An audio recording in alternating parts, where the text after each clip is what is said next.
keeping it floored. Proper motorcycle storage in your dealership. The following article includes floor storage tech tips to help you save time, trouble, and money in your motorcycle dealership. This article will also appeal to potential buyers of motorcycles from a dealership. It is important to avoid neglecting the storage requirements of the vehicles on your showroom floor. This is a point that is all too often forgotten until that embarrassing moment when a potential buyer turns the key and presses a starter, only to be greeted by that impotent clicking of a starter relay or a foul-running engine. Given the economic reality of the last couple of years, motorcycles tend to sit on the showroom floor a bit longer than they have in the past. Here are some tech tips to help your showroom inventory stay in working order for the foreseeable future. When a motorcycle or ATV first arrives at your dealership or shop, there's always a slew of tasks to complete before it can go out on the showroom floor. New bikes are removed from their crates and then set up to the manufacturer's requirements. Used bikes have to go through a process of cleaning, inspection, and maintenance prior to flooring. Do not waste the time and money spent on prep work to this point. Make sure the flooring process involves these steps to ensure that these newly assembled or freshly serviced machines stay fit and functional after weeks or months on the showroom floor.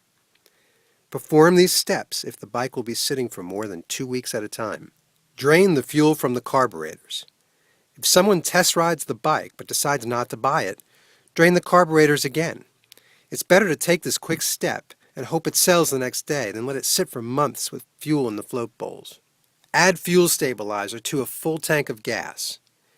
Read and follow the instructions for whichever brand or type of fuel stabilizer that you use.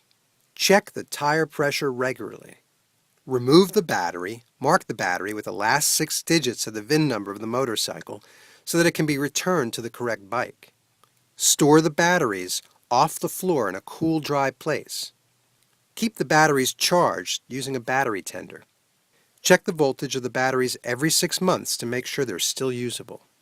If the motorcycles in your showroom have been neglected for some time, don't worry. There are steps to take to revitalize the condition of your inventory. Follow these steps to get your motorcycle back to proper condition when it's sitting on the showroom floor for longer than 1 month without being properly prepped for flooring. Completely drain the fuel system.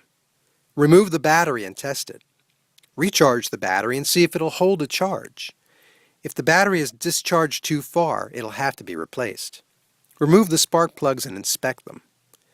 Look for fouled or incorrectly gapped plugs. There's no point to replacing expensive batteries or fuel when the plugs are fouled or not gapped to specification. Note that if a potential buyer takes a new or used bike with bad gas for a test ride, the plugs may get fouled from the gas. Remember to perform these steps throughout the year. Don't let the busy season leave you with a fleet of dead motorcycles and ruined batteries in the winter.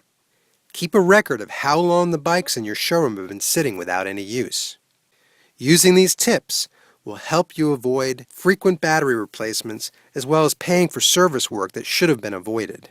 That alone will help strengthen your bottom line. Furthermore, having your motorcycles up and running all year round contributes to an appearance of professionalism that any potential buyer will appreciate.